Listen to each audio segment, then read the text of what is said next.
Ya, Assalamualaikum warahmatullahi wabarakatuh. Pemirsa Sultan TV, selamat berjumpa kembali dalam Berita Sultan Siang. Hari ini kita akan membahas bulan Bung Karno, spirit apa yang bisa kita ambil tepat di tanggal 21 Juni 2021. Usai jeda, kita akan kembali selengkapnya dan kita akan terhubung dengan Mas Karyono Wibowo dari Jakarta.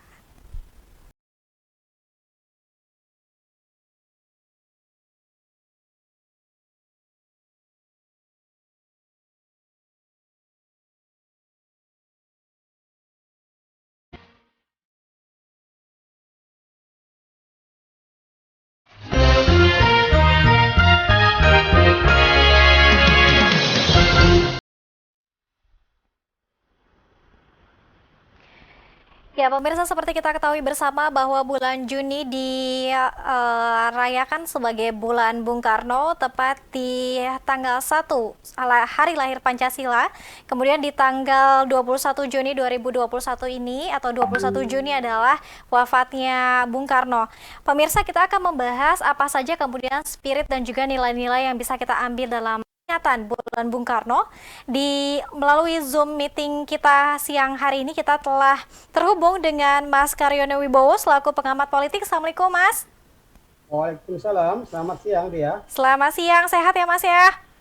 Alhamdulillah, selamat siang juga untuk pemirsa Sultan TV.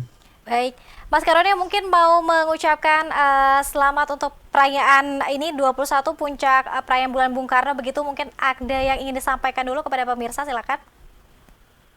Ya, kepada seluruh pemirsa Sultan TV yang saya cintai dan saya banggakan, bulan Juni ini memang bulan yang khusus, ya, memiliki makna sejarah tidak hanya bagi sosok Soekarno, tetapi juga bermakna bagi bangsa dan negara. Nah, oleh karenanya di bulan Bung Karno ini ya kita berusaha untuk mengambil hikmah dan spirit ya dari bulan Bung Karno itu, ya, yaitu menumbuhkan, merawat nasionalisme dan Pancasila, ya, di tengah maraknya ideologi transnasional yang mengancam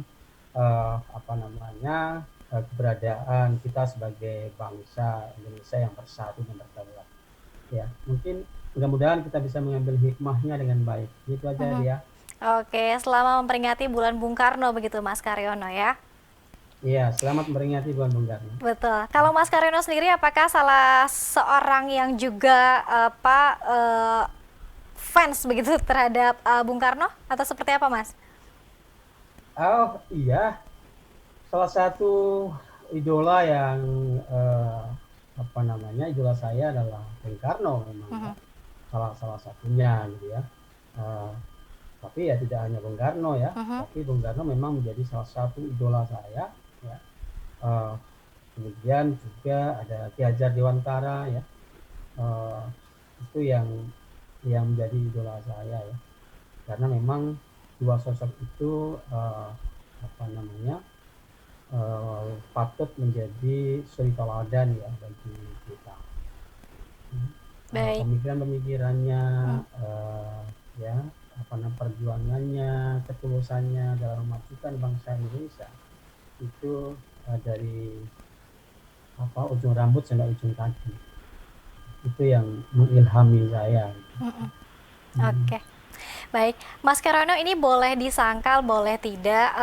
Mungkin kalau di tengah masyarakat untuk peringatan bulan Bung Karno ini belum cukup familiar di tengah masyarakat begitu. Mengapa demikian, Mas? Ya, begini, sebelum saya menjawab pertanyaan Dea, ya, Ya.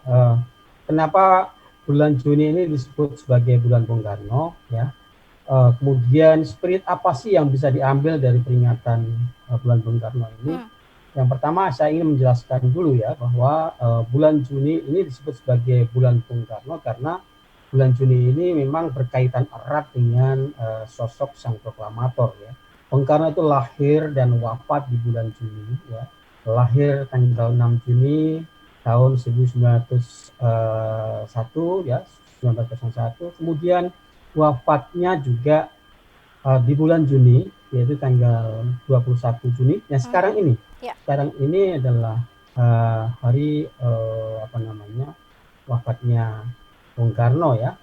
tanggal 21 Juni tahun 1970. Nah, lalu Mbak Dea, ya, di bulan Juni juga ini menjadi bulan yang istimewa, ya, yang memiliki makna penting, ya, dalam sejarah berdirinya bangsa Indonesia. Nah, kita ingat pada tanggal 1 Juni tahun 1945, ya, itu Soekarno berpidato tentang dasar negara di depan sidang BPUPK, ya. Nah, tanggal 1 Juni itulah kemudian yang sekarang kita peringati sebagai hari lahirnya Pancasila. Ya. Nah, jadi bulan Juni ini itu merupakan salah satu bulan yang memiliki makna sejarah. Tidak hanya berkaitan dengan Bung Karno, tetapi juga berkaitan dengan sejarah pendirian bangsa dan negara Indonesia. Nah, dengan demikian tentu banyak sekali spirit yang bisa diambil dari momen ini, ya. Hikmah yang dapat diambil dari peringatan bulan Bung Karno ini antara lain adalah spirit untuk meneguhkan dan mengamalkan nilai-nilai luhur yang terkandung dalam Pancasila, ya. Spirit yang bisa kita ambil dari momen ini adalah bagaimana kita bisa mengamalkan, ya, mengimplementasikan, mengkontekstualisasikan nilai-nilai luhur Pancasila dalam berbagai aspek kehidupan. Nah, spirit dari bulan Bung Karno ini juga mengajak kita untuk terus merawat nasionalisme, ya, yang telah diajarkan Soekarno dan juga oleh para pendiri bangsa yang lain. Ya, jangan lupa, pendiri bangsa itu tidak hanya Soekarno, ya.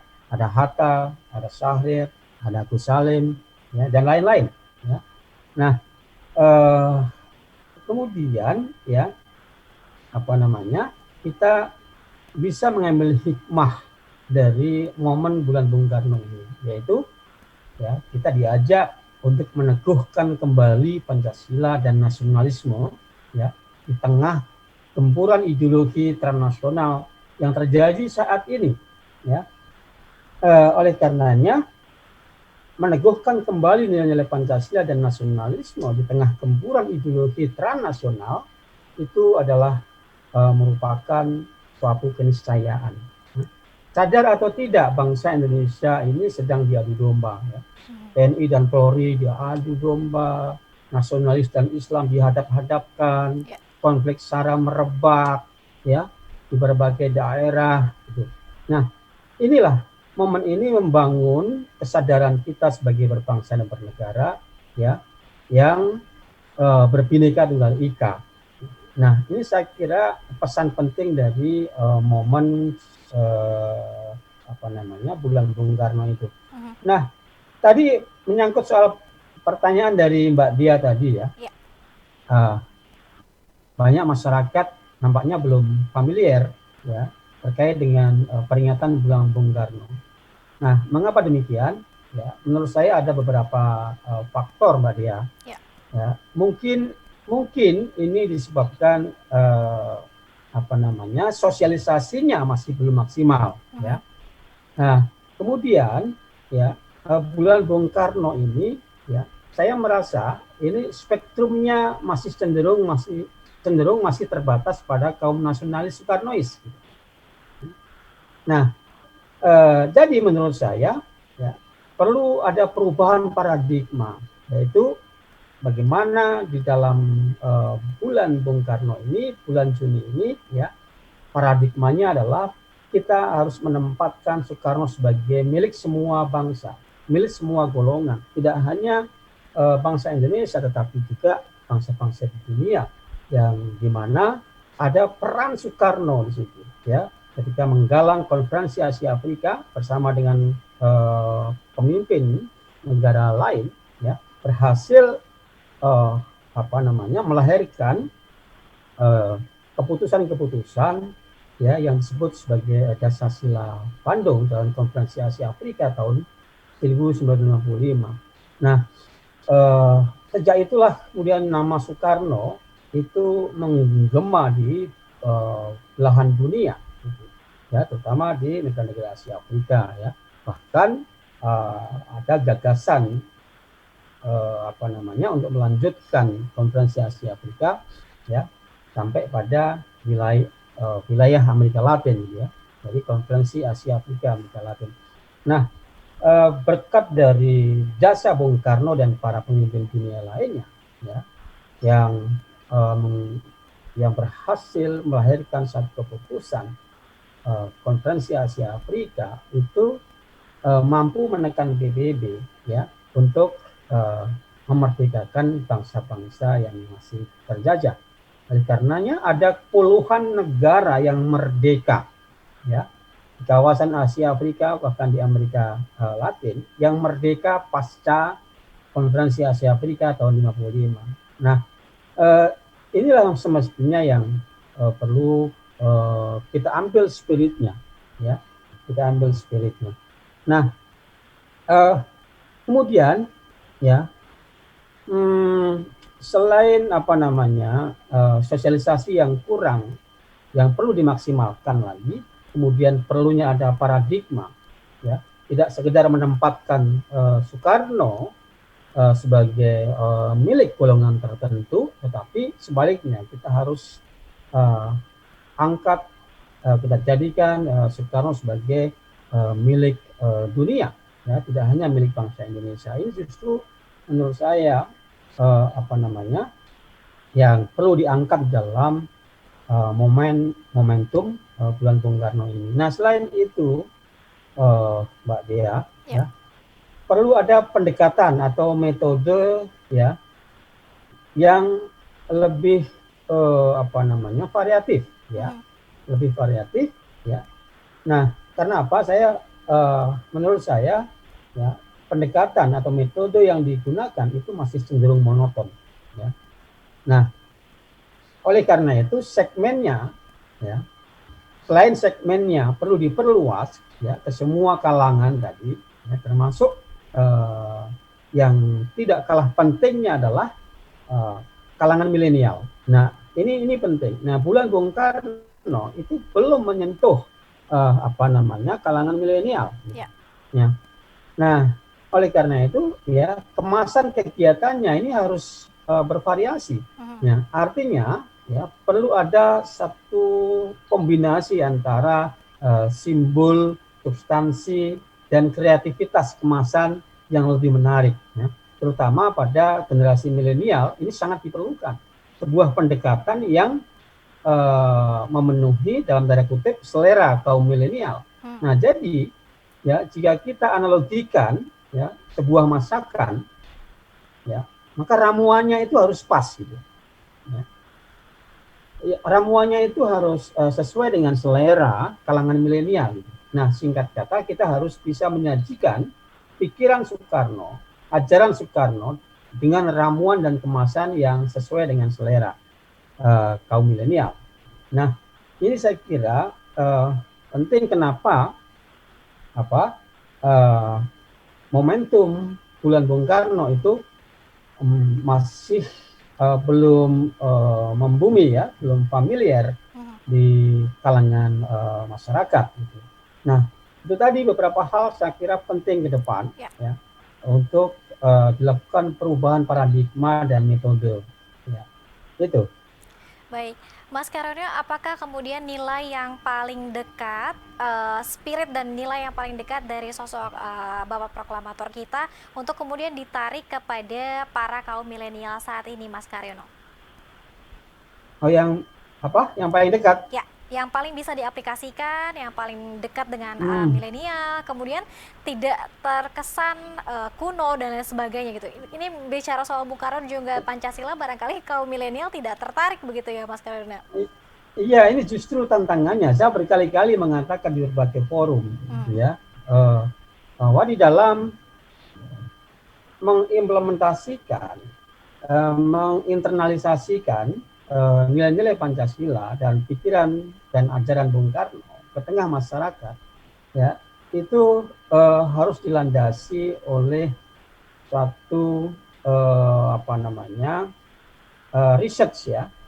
research yang bisa memberikan satu gambaran yang bisa kita jadikan referensi untuk membuat satu pendekatan dalam mensosialisasikan menularkan, ya, menginternalisasikan pemikiran-pemikiran Soekarno ke tengah-tengah masyarakat, terutama di kalangan milenial ini tadi, ya, di kalangan milenial.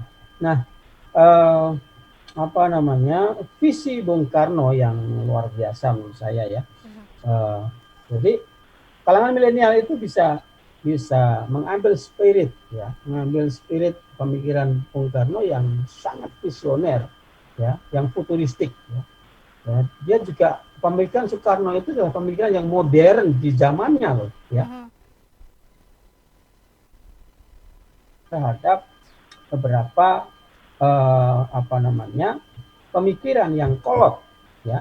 Nah, pun juga di hari ini, ya, hari ini kan kalangan milenial sebenarnya bisa kita apa namanya, maknai sebagai sebuah protes, ya.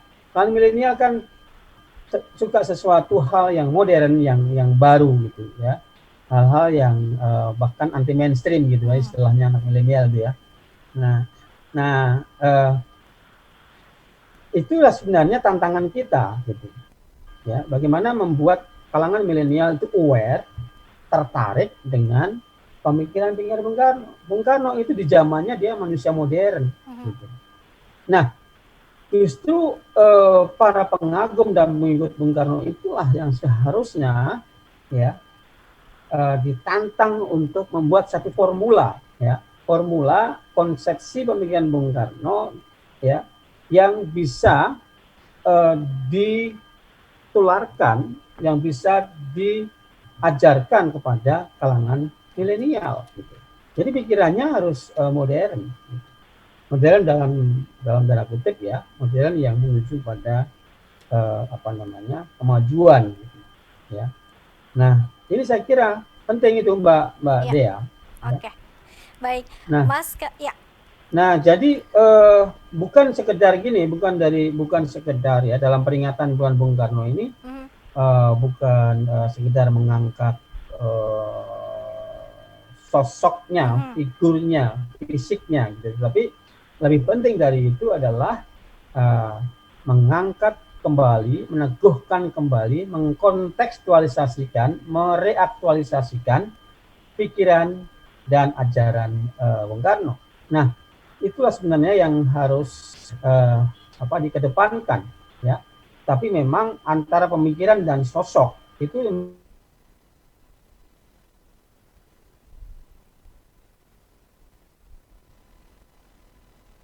memang tidak bisa dipisahkan, ya. Tapi maka, ya, jawaban dari pertanyaan ini sebenarnya tergantung pada sudut pandang dari mana kita melihatnya. Ya. Kalau dalam konteks kepentingan politik, ya, itu terkadang memang memerlukan sosok sebagai simbol atau identitas gitu, ya. Ini juga tidak bisa kita hindari, ya. Oleh karena itu perlu ada kombinasi tadi seperti yang saya singgung di depan tadi. Ya. Ada kombinasi antara simbol, substansi, dan kreativitas gitu. Nah, tiga instrumen ini yang digabungkan, ya, disinergikan, ya, sehingga kita bisa menjawab kebutuhan masyarakat hari ini, ya, dalam konteks menanamkan kembali nilai-nilai Pancasila, pemikiran-pemikiran Bung Karno ke tengah-tengah masyarakat, ya, terutama di kalangan milenial yang terus mengalami perubahan, ya. Nah, kembali kepada pertanyaan tadi gitu, ya, apakah sosoknya atau pikirannya, ya, atau ajarannya yang perlu ditiru oleh kalangan milenial, oleh kita semua lah, ya. Ya, tentu saja kalau itu ditujukan pada apa namanya, pertanyaannya itu ke saya misalnya, atau disuruh memilih salah satu, ya, atau disuruh memilih mana yang paling penting antara sosok atau ajarannya atau pikirannya, maka yang lebih diutamakan adalah pemikiran dan ajarannya gitu. Nah, tetapi seperti yang saya singgung tadi, ya, antara sosok dan pemikiran itu kan memang tidak bisa dipisahkan, ya. Nah, Kemudian terkadang ya dalam konteks kepentingan politik itu memang memerlukan sebuah simbol, sosok ya, sebagai identitas politik gitu ya. Nah, maka ya tidak bisa dihindari ketika ada mulai masuk kampanye ya pemilu, ya, gambar Soekarno diusung ya, Betul. lalu diangkat-angkat, bertebaran di mana-mana di ruang publik ya, below the line, above the line gitu dalam istilah PR ya. Nah, itu kan memang dibutuhkan, nggak bisa dihindari gitu ya. Nah, karena dalam politik itu memang diperlukan satu simbol sebagai satu identitas. Nah, tetapi sekali lagi Mbak Dea, ya, kita jangan hanya terjebak pada simbol itu. Gitu. Nah, ada hal yang lebih penting dari sosok Soekarno, yaitu pemikirannya, ajarannya. Ya. Nah, itu yang penting. Gitu. Nah, kaitannya dalam peringatan Bulan Bung Karno ini, maka kita perlu menyuburkan ya, mengembangkan dan melaksanakan produk pemikiran dan ajaran Soekarno. Itu lebih penting dari sekedar simbol. Gitu Mbak Dia. Ya, baik Mas Karyono. Dan kemudian tadi juga sudah sempat disinggung juga oleh Mas Karyono bahwa untuk apa fans dari para Bung Karno, kemudian juga ini perlu formulasi yang juga harus kreatif tadi ya, untuk kemudian dekat dan juga bisa diterima oleh para kaum milenial. Kemudian apa langkah yang harus dilakukan sehingga Bulan Bung Karno ini tidak hanya sekedar seremonial, Mas Karyono?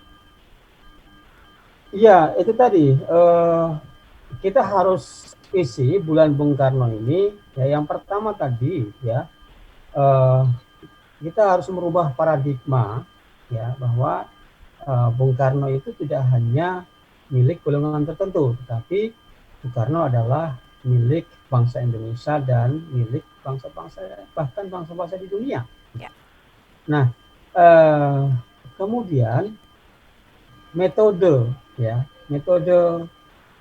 atau pendekatan yang digunakan di dalam memperingati Bulan Bung Karno itu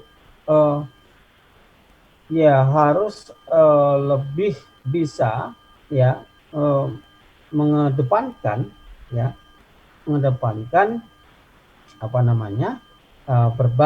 berbagai bentuk kreativitas ya. Jadi penggabungan antara simbol, substansi dan kreativitas tadi itu.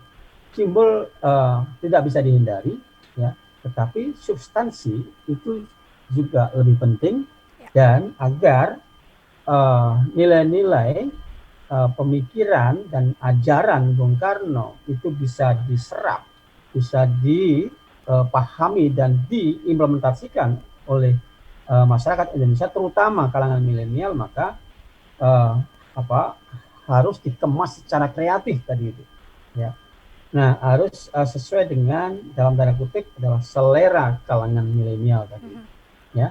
Jadi Bulan Bung Karno diisi ya ada seminar atau webinar ya, kemudian ada lomba-lomba pidato, kemudian lomba artikel misalnya ya, kemudian pameran foto, pameran dokumen atau di film pemutaran film dan sebagainya. Kemudian ada lomba cerdas cermat, kemudian ada lomba musik dan sebagainya, lomba karya budaya, seni, kreativitas ya.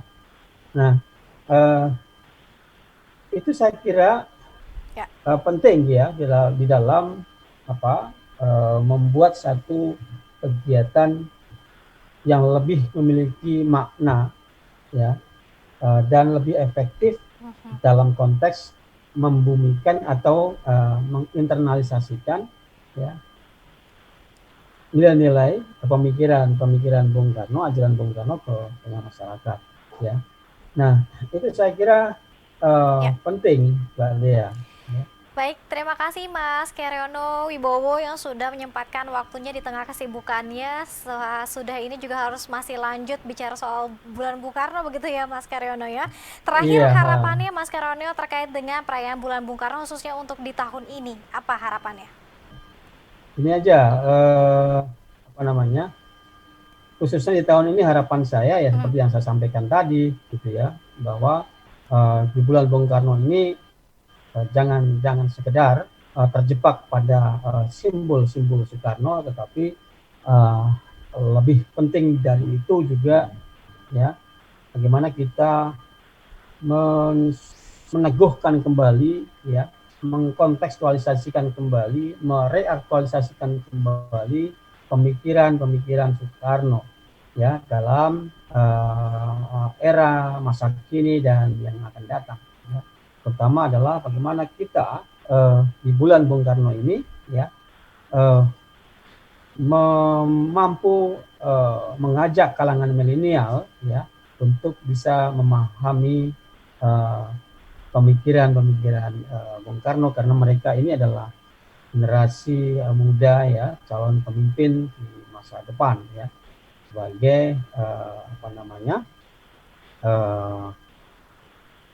estafet ya kepemimpinan yang akan datang. Nah, bahkan ada orang bijak mengatakan kalau ingin melihat negara itu maju atau hancur, maka lihatlah anak mudanya. Nah, pesan itu menjadi penting ya dalam bulan Bung Karno ini, bagaimana kita bisa memberikan edukasi ya, pendidikan kepada generasi milenial ya untuk tetap mencintai Indonesia ya, seperti yang dilakukan oleh apa namanya para pendiri bangsa. Nah, seperti yang sudah saya singgung sedikit tadi di awal ya, bangsa ini kan bisa memetik semangat nasionalisme yang telah digagas dan diwujudkan oleh Soekarno beserta para pendiri bangsa lainnya. Ya.